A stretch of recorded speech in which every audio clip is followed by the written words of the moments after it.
Bonjour Manu. Bonjour Bruno. Donc tu es un participant pour la longue route 2018. Tu es le plus jeune, je crois. Oui. Est-ce que tu peux nous parler un petit peu de ton expérience de marin? Alors mon expérience de marin, on va dire que je navigue depuis très jeune, mais j'ai eu mon premier bateau à 19 ans, et depuis, donc ça fait une dizaine d'années, je navigue quasiment constamment. Donc j'ai été aussi bien au Cap Horn que traverser les passages du Nord-Ouest. Là cette année je suis descendu en Afrique du Sud, enfin pas mal de belles balades quoi. Voilà. Et donc, est-ce que tu peux nous parler un petit peu de tes motivations pour la longue route? Les motivations c'est, j'allais dire c'est simple à expliquer, mais c'est pas simple pour quelqu'un qui ne vit pas ça, mais déjà tout marin je pense à un moment cherche à se lancer des défis, à essayer d'aller un petit peu plus loin dans ses limites et dans celles qu'il s'est fixées. Et je pense que c'est un petit peu comme un Everest maritime, qu'un tour du monde sans escale. C'est aussi une expérience spirituelle unique. Je pense que j'irai pas renouveler ça l'année suivante, parce que passer autant de temps en mer seul, ça doit être quand même quelque chose de très fort. Mais voilà, je pense que on a besoin de vivre ça dans une vie, on a besoin de se mesurer à des choses qu'on ne maîtrise pas et essayer de faire au mieux en fait pour avancer et réussir dans un tel défi. Donc voilà, c'est pour le côté spirituel, le côté aventureux et puis le dépassement de ses limites. Et donc le bateau Céleste, tu peux nous parler un petit peu de sa préparation et puis du bateau lui-même? Mm. Alors Céleste, c'est un bateau qui a 49 ans, un vieux bateau, que j'ai récupéré dans un état d'épave, qu'il l'était depuis plusieurs dizaines d'années, et que j'ai remis en état cette année pour aller jusqu'au Cap de Bonne-Espérance, faire un petit voyage en Afrique. Et là, voilà, ce bateau qui est très étroit, une coque en alu qui fait un petit peu moins de 13 mètres. C'est pas un bateau qui a été prévu forcément pour planer, faire du portant, mais c'est un bateau qui est très stable en fait en route, même au portant, malgré son étroitesse. Et un bateau qui vraiment qui est facile à manœuvrer qui fait des bonnes vitesses malgré une faible surface de voilure. Donc c'est un bateau qui me convient. Il est aisé, il est pas trop grand. Voilà. D'accord. Et au niveau de la préparation, là, t'en es où? Tu refais des grosses modifications? Je refais tout. C'est-à-dire que aussi bien les choses du confort comme l'électricité, les circuits d'eau que j'ai mis en état pour pas me retrouver avec des soucis je sais pas, de toilette ou d'autoradio qui marche plus, mais pour être dans des choses plus sérieuses, j'ai modifié complètement l'ergonomie du cockpit pour qu'il soit plus adapté aux mers du Sud, c'est-à-dire plus petit, moins de volume à remplir en cas de vagues qui tombent dedans. Une casquette plus longue pour protéger, une porte étanche. Voilà, donc il y a vraiment le bateau, il est conçu là actuellement, il est en train d'être conçu pour pouvoir ne pas rentrer d'eau même à l'envers tout simplement. Il faut aussi, en termes de voilure, j'ai modifié le plan de voilure, je vais mettre des enrouleurs devant pour éviter d'aller faire le mariole trop souvent. La quille a été changée, alors ça c'était le gros travail en fait de cette préparation qui a été achevée là. Donc je repars avec une quille toute neuve. Le safran, donc tout le système de tube de jaumière va être renforcé. J'ai rajouté un deuxième safran auxiliaire qui fera aussi régulateur d'allure. Alors voici Céleste, donc on peut voir la longueur et l'étroitesse de sa coque. Et donc on voit là, en bas on voit la quille, donc on voit les travaux qui ont été effectués. Alors toute la partie avant de la quille a été complètement modifiée, complètement refaite, avec toute la structure à l'intérieur. La coque, on voit qu'elle est un peu sale, mais elle va être complètement mise à nu, peinte à l'époxy, et puis retraitée à l'antifouling derrière. Donc voilà, on voit les vieilles lignes un peu classiques de Céleste, mais des lignes qui marchent encore très bien. Il y a plein d'autres choses en fait. Là, je refais tous les aménagements intérieurs de même pour avoir plus de volume pour stocker les vivres et puis les pièces de rechange. Pour avoir aussi un grand lit, parce que passer 200 ou 250 jours en mer, autant les passer confortablement. Donc voilà, vraiment le bateau de fond en comble est revu, quoi. D'accord. Et en termes de budget, c'est un gros budget, j'imagine. Tu arrives à avoir des sponsors ou des aides? Alors en termes de budget, j'ai déjà eu des partenaires qui se sont manifestés. Il y a une première entreprise qui s'appelle Les Poissons de Tamaris qui m'a financièrement soutenu et grâce à qui j'ai pu commencer ce chantier-là. Il y a une autre entreprise qui fait de l'accastillage textile, Nodus Factory, qui m'a proposé d'équiper totalement et gracieusement mon bateau de leurs produits. Et puis il y a des particuliers, il y a d'autres entreprises qui sont intéressées pour me soutenir, mais avec qui je suis en train de discuter. Mais voilà, c'est jamais assez, c'est un budget énorme. En fait, Guy Bernardin, à l'époque, il fixait le budget à environ 50 000 euros pour préparer ce voyage-là. Je pense que j'en serai à peu près là, après tous mes travaux, avec l'avitaillement et tout ce qu'il me faut pour partir. D'accord. Et tu as lancé une cagnotte aussi auprès de particuliers ou je crois que tu as monté une association, les Amis de Céleste. C'est un petit peu pour ça ou c'est... Alors en fait, j'ai lancé cette cagnotte et cette association-là, en fait, elle permet justement d'avoir une vitrine d'abord auprès des sponsors, c'est-à-dire de montrer qu'on est plusieurs à soutenir le projet, de montrer que c'est un projet assez, même si je suis tout seul à partir, c'est collectif. Par exemple, j'ai mon copain Jean qui est là en train de m'aider sur la menuiserie, j'ai mon amie Marine qui bosse un peu sur la communication avec moi. Donc cette association-là, elle permet de nous réunir tous. Et puis aussi, elle accompagnera les projets suivants, c'est-à-dire que j'aurai des projets de navigation polaire ensuite, j'aurai d'autres voyages pour lesquels je partirai peut-être pas en solitaire. Donc cette association, elle sera là pour ça aussi. Et la page de financement participatif, elle est très importante parce qu'il y a beaucoup de gens qui peuvent pas forcément venir m'aider avec des coups de main, des prêts d'outils ou autre chose, qui habitent à l'autre bout de la France, mais qui veulent m'envoyer un petit coup de main. Donc ils m'envoient une somme qui peut être de 5 euros, 50 euros, peu importe. Mais voilà, c'est des petits gestes qui, tous mis bout à bout, m'ont déjà permis d'avancer beaucoup dans mes travaux. Je pense que j'espérais même pas en être à ce niveau de la préparation aujourd'hui. D'accord. Et avec l'association, je crois que t'as un aspect pédagogique aussi. Alors, je ne sais pas si c'est avec l'association ou en dehors, mais tu prévois un aspect pédagogique auprès des jeunes pour ce tour du monde? Alors en fait, de nature, je m'entends bien avec les jeunes déjà. Donc il y a quelques jeunes, notamment Anatole, c'est un petit peu mon petit protégé avec qui j'ai partagé déjà certaines aventures. Là, donc j'ai contacté une école, un lycée, pas une école, mais un lycée de Rennes. Je vais venir rencontrer des élèves de seconde, en fait, avant le départ déjà, pour leur expliquer un petit peu qu'est-ce que c'est que la longue route, et puis surtout, qu'est-ce que ça implique et représente aussi idéologiquement parlant, parce que c'est pas seulement cavaler autour du globe. Alors j'aimerais échanger avec eux avant le départ, et puis pendant aussi leur raconter un petit peu au fur et à mesure du voyage les péripéties et aventures qui m'arriveront, et puis après aussi venir leur montrer tout ce que c'était chouette d'avoir fait ça. Mais voilà, il y a aussi des valeurs qu'on aimerait bien, je pense tous les participants de la longue route, qu'on aimerait bien un petit peu transmettre.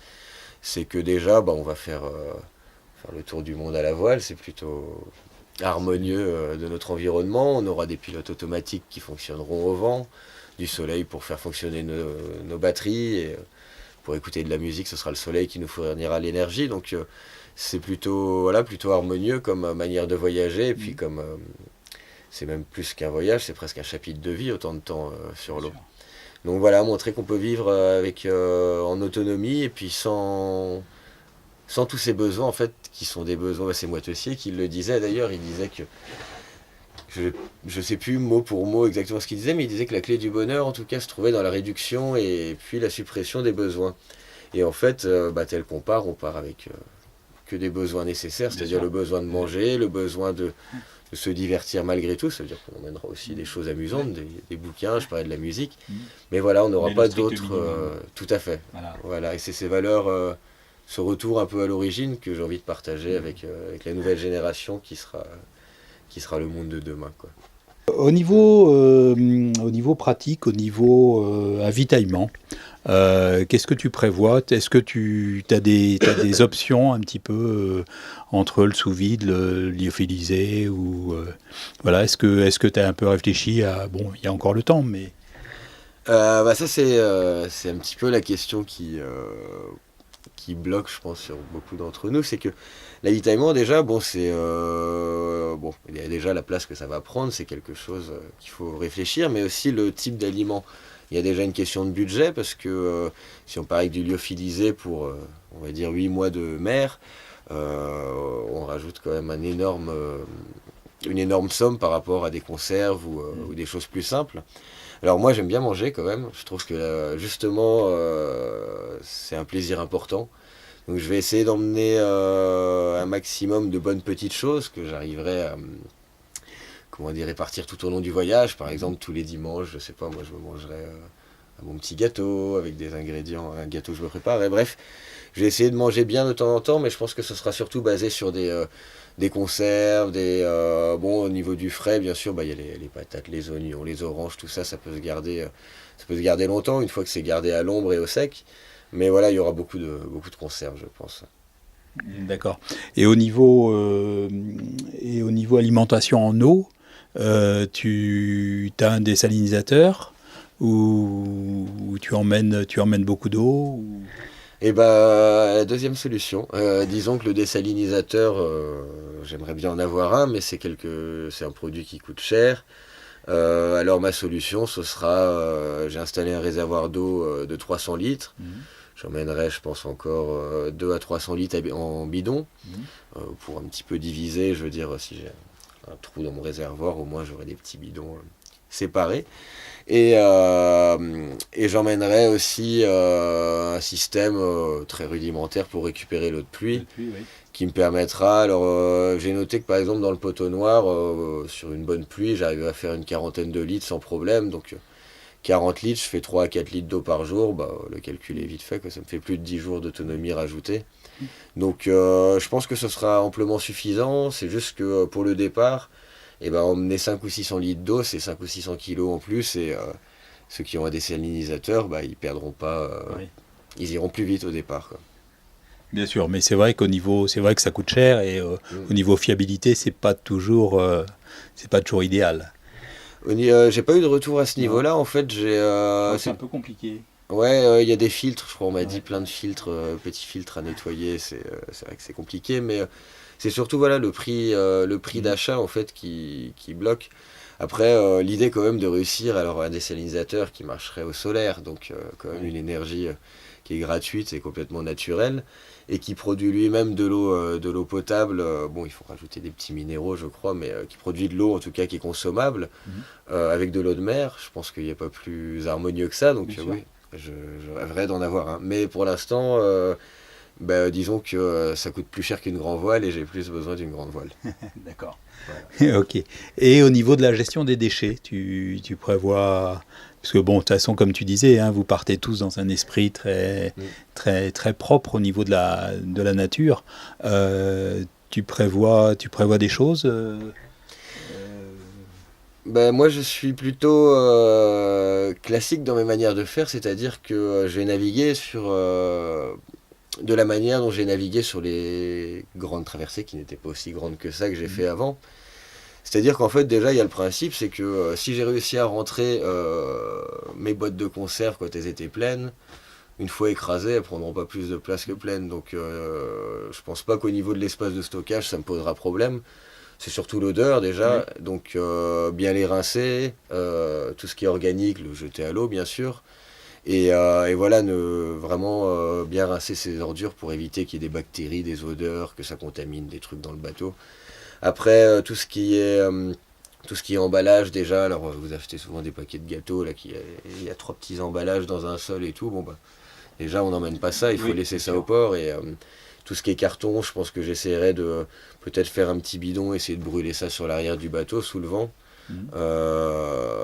Mais voilà, au niveau du tri des déchets, je me suis pas trop pris la tête. Je sais que quand ça rentre plein, ça peut ressortir vite. Oui, non, tout à fait. Voilà. Non, je pense que le problème, c'est surtout l'odeur, quoi, qui peut poser des problèmes. J'ai la chance d'avoir une énorme soude derrière, en fait, qui servait autrefois à entreposer la quinzaine de voiles qui équipait le bateau. D'accord. Donc dedans, je sais que je peux y mettre toutes mes ordures, Voilà. c'est complètement étanche. Et puis voilà, donc là-dessus, j'aurais pas ce souci d'odeur. D'accord. Et sinon, au niveau forme physique, entretien physique, est-ce que tu prévois quelque chose? Parce que c'est vrai que passer 8 mois, 9 mois sur un bateau, tu bouges pas beaucoup, les bras bougent un petit peu, mais au niveau des jambes, tu fais pas des kilomètres. Et c'est peut-être surprenant, mais justement au niveau des jambes en mer, je les travaille beaucoup parce que je suis jamais assis. Mais jamais, c'est une manie chez moi d'être toujours debout. Je peux passer la journée debout comme ça. Mais au niveau de la préparation physique, je pense que déjà j'aurai une alimentation plutôt saine avant de partir pour éviter d'avoir des carences dès le départ. Je vais, pour le principe, faire un petit peu de sport, mais je pense que déjà mon mode de vie au quotidien, mon mode de vie est assez dynamique, peut-être, je sais pas, j'ai pas le mot en tête, mais disons que voilà, au quotidien, là, je fais des travaux, je monte, je descends l'échelle, et puis alors je dois courir pour aller chercher un peu de peinture avant que ça ferme, et donc finalement, je pense qu'il n'y a pas besoin, c'est plutôt éviter de s'empâter, surtout en mer, voilà, c'est ça le risque. C'est pour ça que j'ai créé, avant j'avais comme un carré qui était très très peu spacieux, et j'ai créé un petit peu plus de volume dans le carré pour pouvoir éventuellement faire de l'exercice quand c'est un peu trop agité pour faire ça sur le pont. Mais non, je vais pas avoir une préparation d'athlète de haut niveau non plus. Mais c'est sûr que de temps en temps, après des longues traversées, on ressent l'engourdissement. Des fois, on arrive même à ne pas trouver le sommeil à cause justement d'un besoin de bouger les jambes, les bras. Ça peut être quelque chose de gênant en effet. Mais dans ces cas-là, il faut, à défaut d'un vélo d'appartement, essayer de soulever des ancres ou bon, faut pas se faire piéger par les tractions parce qu'avec le roulis, il y a toujours un bras qui prend plus que l'autre. Mais voilà, il y a toujours des solutions pour s'entretenir un peu. Bien sûr. Bien sûr. Mais il faut effectivement, comme tu dis, être dynamique au quotidien. Tu prévois de partir à quel moment, toi? Alors je pensais partir autour du 15 août, j'ai pas fixé de date précise parce que déjà il y a plein de gens qui aimeraient être là pour le départ, donc j'aimerais voir avec eux quelle date peut correspondre au mieux pour eux. Et puis il y a surtout le fait que j'aimerais réussir à grouper le départ avec peut-être d'autres participants.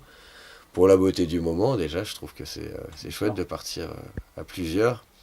Et puis voilà, ce serait, je pense, plus... On part faire notre longue route, on sera bien assez seul comme ça plus tard. Je pense que ce serait beau, tout simplement, de partir à plusieurs. Donc, s'il y en a qui me disent, on veut bien partir avec toi, mais on part le 20 ou le 10, et bon, je partirai le 20 ou le 10. D'accord, et partir d'ici, quoi, du Bono ou du... Du Bono, ça me ferait plaisir de le faire, mais j'ai un tirant d'eau déjà assez important. Et partir du Bono, ça ferait un petit peu commencer par le golfe, donc avec tous ces bateaux, ces courants. Moi, j'aimerais bien partir et me retrouver directement au large pour pas commencer, par exemple, partir de Perros-Guirec en Bretagne Nord, ça serait génial, c'est chez moi, mais ça me fait faire tout le parcours côtier là pour arriver au Chenal du Four, donc les bateaux de pêche, les renverses de courant à surveiller, et voilà, une fois que je me lance, je pense que j'ai envie d'être dedans directement. D'accord, donc d'ici ou éventuellement de Lorient. De Lorient, oui. De Lorient, voilà, ce serait, je serais directement au large, c'est un port pratique pour les derniers préparatifs. C'est un endroit facile aussi pour tous les gens qui viendront assister au départ pour se retrouver parce que c'est relié, c'est connecté au reste du pays, plus que Perros-Guirec, on va dire. Donc ouais, peut-être Lorient, voilà. D'accord. Et je pense qu'on pourra te suivre sur ton blog ou sur ton site. Oui, tout à fait. Alors j'aurai quelqu'un... justement le petit Anatole dont je parlais, à qui j'enverrai périodiquement des informations via un téléphone satellite, et puis qui lui racontera un petit peu sur Facebook, sur le site, on a créé un petit site internet, et puis sur les autres réseaux sociaux qui fera vivre. Je voudrais juste ajouter qu'on est une belle bande Une belle bande de rêveurs plus qu'une bande d'allumés, parce que j'ai entendu dire certains que c'était un petit peu allumé, pas forcément réaliste de faire quelque chose comme on va faire. Mais je pense qu'au contraire, on est des gens qui ont foi, chacun a foi en quelque chose, en tout cas, quelles que soient ses idées, on est tous habités par la foi. Et je trouve que c'est beau parce qu'on y croit. Ah, oui, de toute façon, moi, à vous côtoyer, c'est vrai que je ressens une bande de rêveurs, comme tu dis, mais de rêveurs quand même les pieds sur terre, quoi. Pas tout à fait, on regarde le parcours de chacun. Bien sûr. On parlait de Guy Bernardin, je pense que c'est un parfait exemple pour montrer que quelqu'un qui a navigué comme lui a envie de retourner aux origines, de retourner à ce type de navigation, où il y a peut-être une raison derrière tout ça. Et je pense que ce sont en effet tous des rêveurs qui ont les pieds sur terre. Ok, on va te souhaiter, Manu, on va te souhaiter une bon vent pour cette longue route. Et puis, de toute façon, on va te suivre, avec attention. Comme les autres. Et merci beaucoup. En tout cas, au plaisir d'échanger encore sur la préparation et puis de se retrouver pour le départ. Ok, merci Manu. Merci.